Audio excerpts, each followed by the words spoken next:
I'm going in search of witches. Witches. Witches. I guess you found me out, huh? Yeah.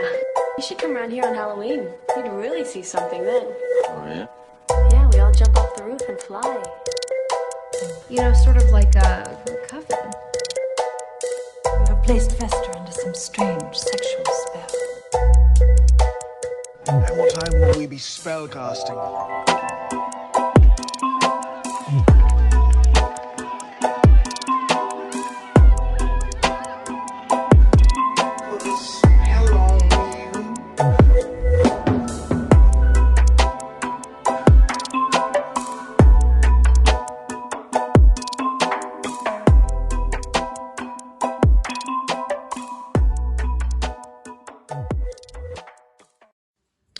Hey there, witches, and welcome to Moonstone Witchery, the podcast where we talk about witchcraft and spirituality in a modern context. My name is Rian Lockard, and I am the head witch here at Moonstone Witchery. Thank you so much for being here with me today. You can find me on Instagram at moonstone_witchery. You can find me on my website at moonstonewitchery.com, and right now we have the cutest little crystal wire-wrapped babies for ornaments for your tree. If you celebrate Christmas or Yule or just secular Christmas and have a pretty Christmas tree, you can hit us up and grab yourself a beautiful wire-wrapped crystal ornament. Also on the website, we have enchanted skeleton keys.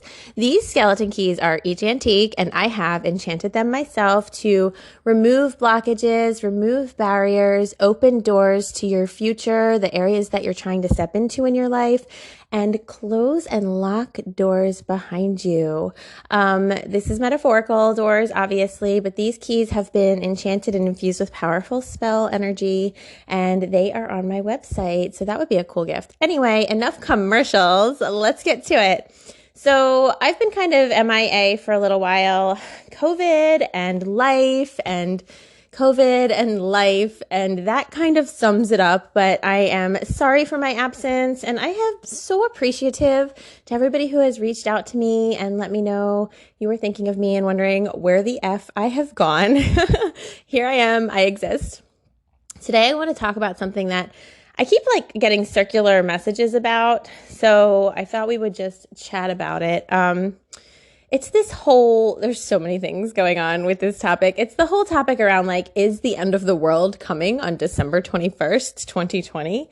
And in alignment with that, it's what's happening with 5D and what is it about ascension and blah, blah, blah, all that stuff. So let's chat, okay? Every year at the end of the calendar year, I pull a card or a couple cards for the year to come. I also, by the way, offer a channeled word of the year to customers and clients for the beginning of each year, in which case I will consult with your guides and channel in a word for your year so you can work with that year, and it's almost always something that brings you to the next level of your personal self-growth work. So keep an eye on my website for that offering as well. All right, I promise I'm done with commercials, but it's pertinent, it's relevant. I think it's the funnest thing I offer every year. So at the beginning of last year, at the beginning of 2020, I pulled a card, and of course I got the Tower. So here's what you do when you are a witch pulling cards and you get the tarot. You just sneak that bitch back in the back and keep it moving, pretend like you didn't see it. At least that's what I did. I was like, oh no, here we go. Now, obviously the Tower came to fruition. I was like, what's going to happen in my life? Everything's going to collapse. Oh no. And the Tower really made a big presence in 2020. The Tower is about systems falling. It's about the dismantling of structures, of systems, of the way of things. And boy, that sure as hell happened in 2020. So it gave us that insight, brace yourself. This is what's coming. And no one really likes that kind of energy, but the Tower's positive side is that when these systems collapse or when these systems break down or when they crumble, we get to really see everything from, I guess, a different point of view. We get to see what it's like to exist without the system in place.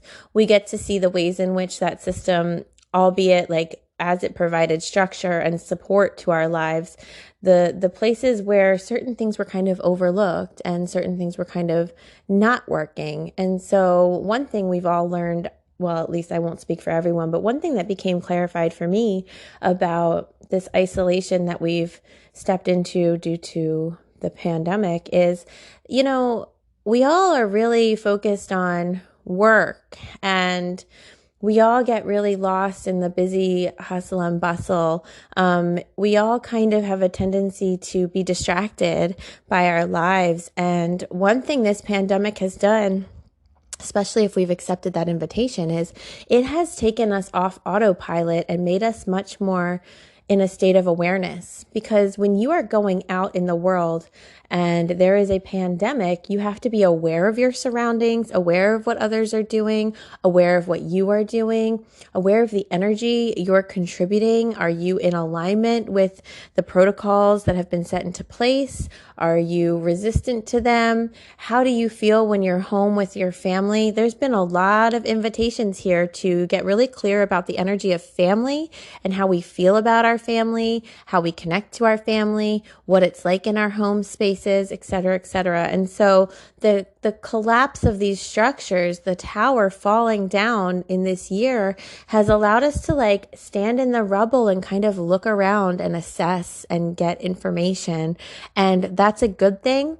But I also never want to gloss over how epically hard this has been for all of us.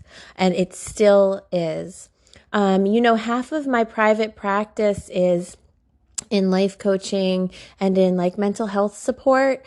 And my clients are all entering a new phase of this tedious energy around quarantine and this exhausting, very deeply difficult energy of the prolonged sense of it, because you can do anything for a burst of time.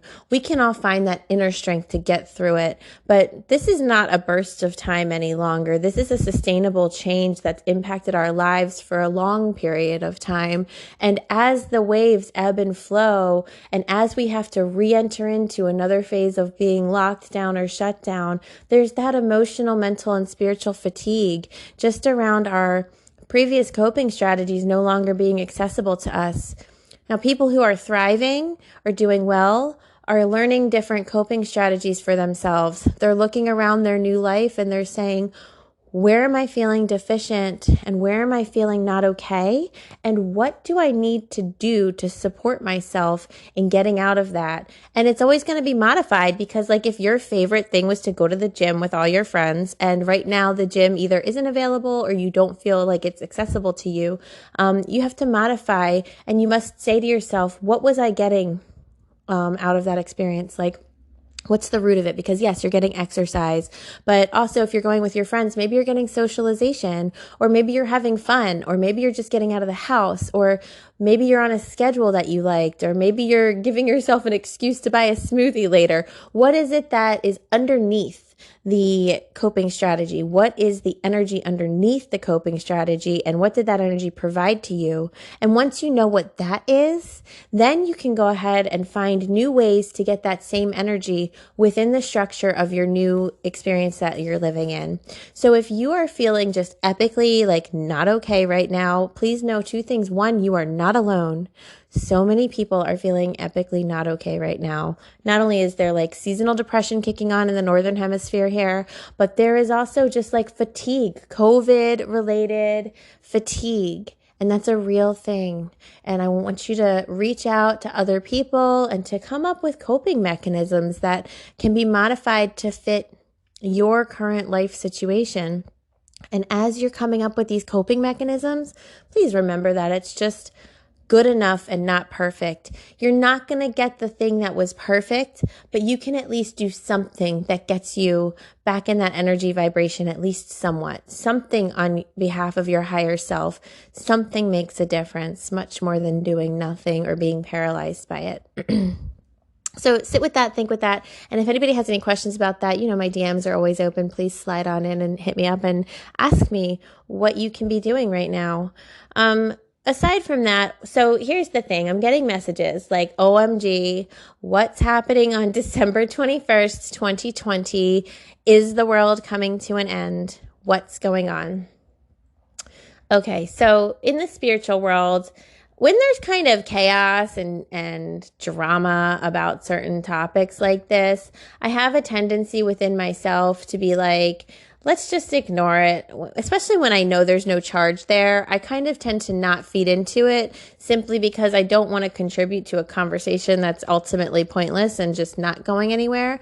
But there's fear circulating around this right now from some parties, but then there's also a lot of like haughty kind of elitism circulating around it from other parties. And neither of these things are like my favorite. Like, I'm not really into groups of people being unnecessarily like terrified. And I'm certainly not into groups of people being like, oh my God, this is when like I finally get seen as the like bright shining star that I am. And all of you guys will know that I've ascended and you haven't, because like I'm all about like self-empowerment and seeing yourself as a bright shining star, but I'm not all about seeing yourself as a bright shining star in order to point out the lack of brightness present in other people. Like, that's not a nice thing, and I'm not here for it. So I just wanted to address this.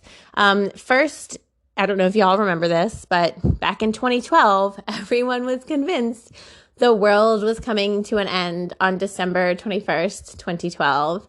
And at that time, I actually was deeply enmeshed in a local spiritual community here. And I was teaching and I was speaking and I was doing a bunch of stuff there. And we had this whole like sound meditation healing situation that night. And I remember being there. And I remember knowing like, it's beautiful that this like crazy paranoid energy is bringing us together.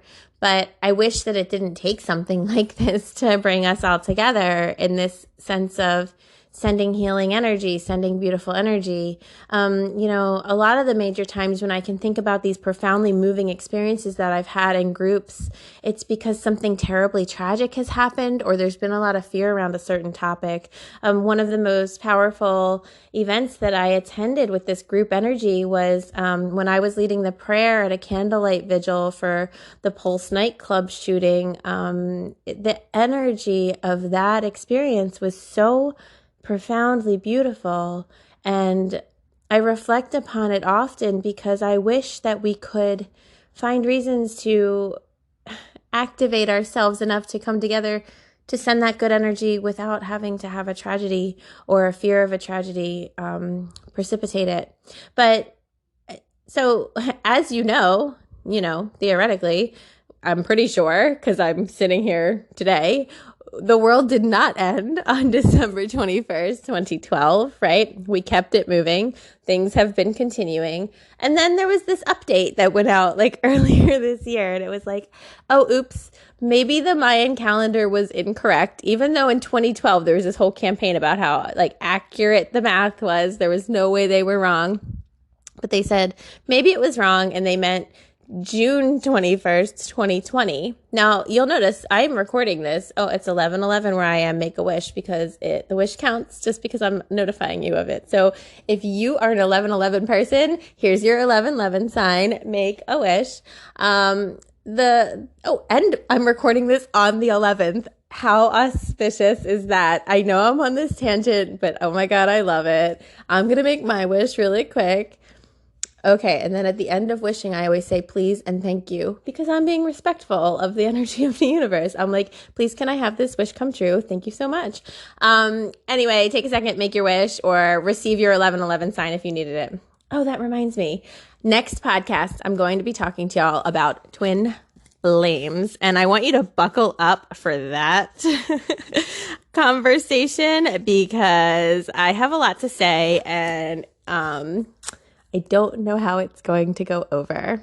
So enough of that. Anyhow, okay, so they were like, oh, oopsies, perhaps the world ends in June. Well, as I'm sitting here, December 11th, the world seems to have not ended again. Okay. And so when I'm hearing all this hype and I'm getting, messages and posts on my like timelines and whatever, like, OMG, what's happening? Is the world ending? Like, what do you know about this? I just want to be like, everybody calm down. The world is not ending. Like, that's not a thing. The world is not ending. Here's what's happening on December 21st, 2020. First of all, December 21st is winter solstice. Yay, that's super exciting. It's the return of the sun. This winter solstice is where Christmas comes from. Winter solstice is all about the days starting again to get more infused with light, to get brighter, to get more like illuminated, to get beautiful, the sun is beginning to return. And so isn't that language interesting when we consider that Christmas is about the birth of Jesus, who is the apparent Son, S-O-N, of God. And when the Son gets born into the world, the lightness gets brought to the world, just as solstice has the sun returning and being birthed into the world and bringing the lightness. And it's no coincidence that this is what this holiday is about, because of course it is, because monotheism was attempting to convert paganism to monotheism. So they were like, hey, look how similar it is, but it's not, right? But in any event, the other similarity here, so winter solstice is always like my favorite. I love winter solstice. I love that the world's starting to awaken a little bit more. I'm also very much into the idea of winter in general. I just want to take like a really brief tangent for a second, and I want to talk about winter. Winter is the energy of the liminal space. Liminal space is the time between something ending and something beginning. You can see the ending behind you. You know the beginning of something new is approaching, but you're in that breath, that pause, that silence in between. That is the liminal space. And what we don't realize about liminal space is that there is so much happening underneath the surface of liminal space. Liminal space is our invitation to faith. It's our invitation to trust. It's our invitation to self-care. It's our invitation to patiently waiting and being in the moment. Liminal space is so powerful and magical. It's the realm of infinite possibilities because nothing's happened yet. We know something's approaching, but it hasn't happened yet. Liminal space is like, so electrified. But we often hate the liminal space, right? Because we're like, I just want to get to the thing. Like, this thing ended. I just want to make sure the next thing's going to start. Oh my God, hustle it up. Let's go. I hate waiting. Patience. I suck at patience, blah, blah, blah. But if we stop and look at it, it's full of magical energy. And people think that in winter, everything is dead. Winter is not about death. Fall. Now, fall is about death. Fall is the descent into death. And what I like about fall is that nature makes death so fucking beautiful. Excuse my language. Sorry, I'm working on it. But winter makes death so epically beautiful. Or not winter, fall. Fall makes death so epically beautiful. The trees explode into colors. They go out in this beautiful fire of just magic and power. They just illuminate the world on their way out. They say, I have had this beautiful life and I'm just going to burst into color with the joy of celebration of that life. And then they die. And fall is only about death, which is why we have, Day of the Dead and the quote, thinning of the veil and all of that stuff. It's because fall and death are the same. And that's amazing because death is the end of a cycle. So death is that ending that starts winter off. And winter is that liminal space in between death and birth, because spring is the birth, right? And in winter is about pregnancy. It's about the cultivation of those seeds. It's about the magic of manifestation and abundance.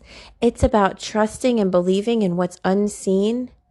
Everything on the surface in winter seems cold and dead and empty and blank and monochromatic. And that's because it's an empty canvas upon which we can put anything at all.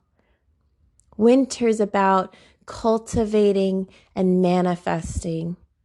And isn't that like so powerful? I love that. So that is why winter solstice is like this magical thing, because it's like, hey, you thought that it was getting darker, but really, hang on, because it's getting lighter. The light is building. We are creating the next most beautiful thing for you. Just hang in there and just wait patiently. And in the meantime, wear a blanket and take care of yourself and eat nourishing food and sit by a fire and be blessed in your patience and in your waiting, and focus on your day-to-day tasks of mindfulness and focus on the things that anchor you into you, and rest and be patient and be illuminated and be beautiful, and watch as the days get brighter and brighter as we build towards the manifestation of everything that you're calling forth. And I just absolutely love that. So here's where I was going.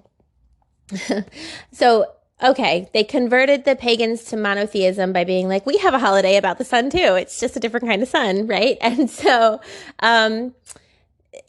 so we're not ending the world, though, just because the math says like December 20th or 21st, 2020, and it loosely coordinates with a Mayan calendar prediction, and Nostradamus predicted the end of the world was coming. But Nostradamus also said the world was going to end in 1999 and in other periods of time. Like, it's okay. I do not agree. There's a lot of 5D'ers out there that are like, OMG, we're all going to like ascend on December 21st, 2020. I hate to break it to you guys. If you are waiting for ascension to magically slam into you, you are going to be disappointed. Ascension is a product of self-work. Full stop. Full stop. That's it. If you'd like to ascend, you totally can. Start doing all of your self-work and you will immediately ascend. Also, big super secret about ascension. We think of ascension as if we are like leaving our body and climbing our chakras and like transcending our crown chakra and just being up and out in the universe with the angels and the heavens and this like light being. Ascension is not that. Please understand me. Ascension is the opposite of that. Ascension is a deep dive into the darkest parts of your innermost self. Ascension is a slow climb down the ladder from your heart into the depths of who you are, into your inner world, into your like core. And once you get down there, you dig and you go deeper, farther down until you find the seeds and the little treasures buried in the dirt, in the soil of your soul. And you pick them out and you look at them and you realize this is the truth of who I am. And when you can see those little seeds in the depth and the core of who you are and hold them in your hand and look at them and say, oh my gosh, this is the truth of who I am, that is when you have ascended. It is a slow climb downward and inward. Once you complete that climb, you will look around and you will realize I am on a mountaintop. I have ascended, but you got there by going within. Not by looking externally to you, not by waiting for the energy to level you up around you. It cannot happen from the outside in. Ascension is inside work. So whenever anyone says to me, this date is coming and we will all ascend, I have to say, unfortunately, I do not believe that that's how it works. And I'm willing to be wrong. I don't know what's going to happen, but I'm pretty sure we're all going to wake up and it's just going to be December 21st. And like I said, I'll go ahead and be willing to be wrong. But if you want ascension, if that's something that interests you, start to look into self-work. Because I have to say, the entire Bible, if we interpret it correctly, and one of my beautiful clients reminded me of this Alan Watts recording where he's talking about the Bible being a dangerous book for humanity. And that's not a conversation I'm trying to have right now. The Bible has both pros and cons. I will never condemn a book. I am anti the condemnation of books. But whenever Jesus was speaking about God, one thing that was very apparent is that the original interpretation does not say that God is something other than us, but that God is us.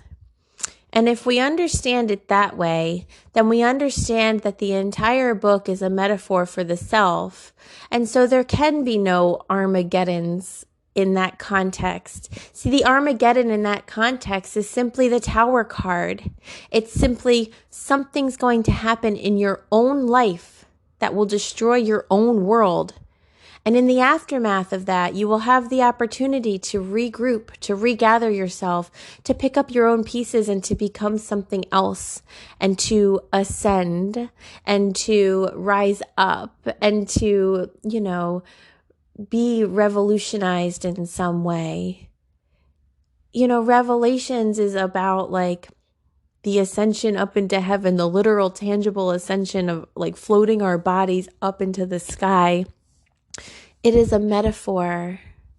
It is a metaphor for the way we feel when we have done our self-work and when we have accepted that we are God.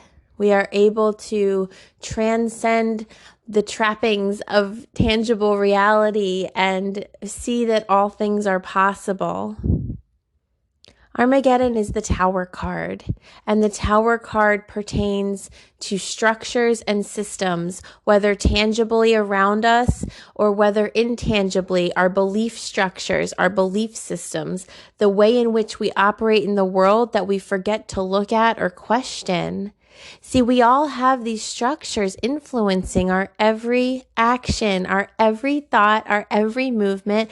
We are operating underneath a bunch of assumptions. We have to do that in order to exist. We have to accept certain structures in order to be part of a functioning society. We have to accept that there are things called jobs, and that there are places called school, and that there are things called neighborhoods, and that there are things called families, and that there is such a thing called marriage. But all of those things have been made up by us, and they don't actually have to exist. They're not actually real. We've just all collectively agreed to operate within those structures and systems. And in doing so, we've created functional societies. So it's a good thing. However, because we've all collectively agreed doesn't mean that they're all perfect, flawless, and working efficiently, which is why we have, call to action and revolutionary people, and we try to make change, and we keep it a living structure that's always adapting and growing. We have these structures within ourselves as well. I am a person. I am this gender or that gender. I am this title or that title. I am a daughter. I am a friend. I am a mother. I am a doctor. I am a lawyer. I am a school teacher. I am gay, straight, whatever, Republican, Democrat. I am all of these things. And all of those titles and all of those words, even down to your very name, by the way, all of those titles and words are simply that. They're abstract concepts that we're using to try to make some sense of ourselves, but they're all abstract. None of them actually really exist. And so if that's the case, we can reevaluate and re-examine them at any time. And we can invite ourselves into doing our own self-work to dismantle those structures, or to at minimum say, is this a structure I want to continue to operate with? And self-work allows us to choose whether we want to dismantle certain structures and put up new ones, or if we want to maintain them or modify them. And when we get a card like the tarot or like the tower, it means one of your structures is about to collapse, whether you like it or not. And then we have to deal with that. But we can always invite ourselves into that space, into doing that work for ourselves.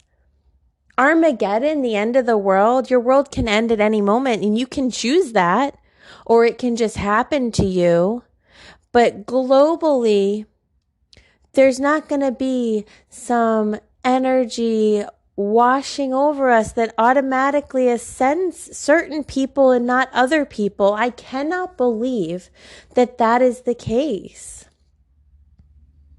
Astrologers are also fascinated by the fact that on December 21st of this year, Jupiter and Saturn become like conjunctions, or I believe the word is conjunction. They go into conjunction with each other. It simply means they're within 1 degree of each other, or maybe it's 0.1 degree of one another in the sky. And when you look up at the sky with your telescope, you'll be able to see them both in the same field at the same time.